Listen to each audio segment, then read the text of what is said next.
Il y a de nombreuses années, j'ai eu l'idée d'écrire un livre qui se déroule en Indochine pendant les derniers mois du régime de Khmer Rouge au Cambodge. Je suis allé en Thaïlande pour faire mes recherches.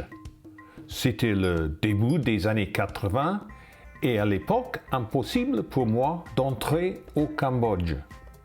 Les plus proches que j'ai trouvés étaient les camps de réfugiés à la frontière thaï-cambodgienne. Une grande partie de mes recherches, donc, a été faite à travers des livres et les documentaires. J'ai développé mon histoire. Un mercenaire britannique est engagé par un Cambodgien pour se rendre dans le pays afin de sauver sa femme et sa fille, qu'il a laissées derrière lui en fuyant les Khmers rouges.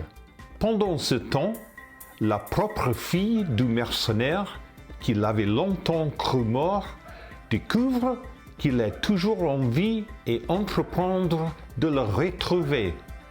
Une quête qui l'amène sur les traces de son père en Indochine et directement entre les mains des personnes sans scrupules. En 1987, j'ai emballé ma Jeep Suzuki avec une grosse machine à écrire manuelle et beaucoup de cahiers. Et j'ai conduit de chez moi en Écosse vers le sud-ouest de la France, où j'avais loué un gîte près de la ville de Saint-Céré. Là, je m'installais chaque jour dans un coin du café des voyageurs, place de la République, et écrivais dans mes carnets, imaginant mes personnages émergeant de la jungle cambodgienne pour trouver scintillant au clair de lune les magnifiques temples d'Angkor Wat, longtemps abandonnés. Des décennies plus tard, ma propre fille ferait ce voyage pour voir Angkor Wat par elle-même. Elle m'a dit que c'était exactement comme je l'avais imaginé.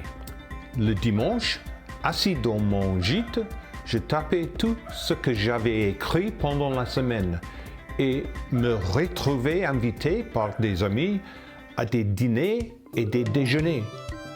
C'est à l'un de ces dîners que j'ai rencontré, tout à fait par hasard, Maud Tayar, dont la mari avait été le médecin du roi de Cambodge, Norodom Suramarit, le père du prince Sihanouk. Elle était pleine d'histoires merveilleuses et m'a peint des images en mots de la vie à Phnom Penh. Au final, elle a inspiré l'un des personnages principaux du livre. Et bien, des années plus tard, sa maison du village médiéval de Karanak deviendra le décor de mon livre, La gardienne de Mona Lisa. J'ai adoré écrire ce livre. J'espère que vous aurez autant de plaisir à le lire.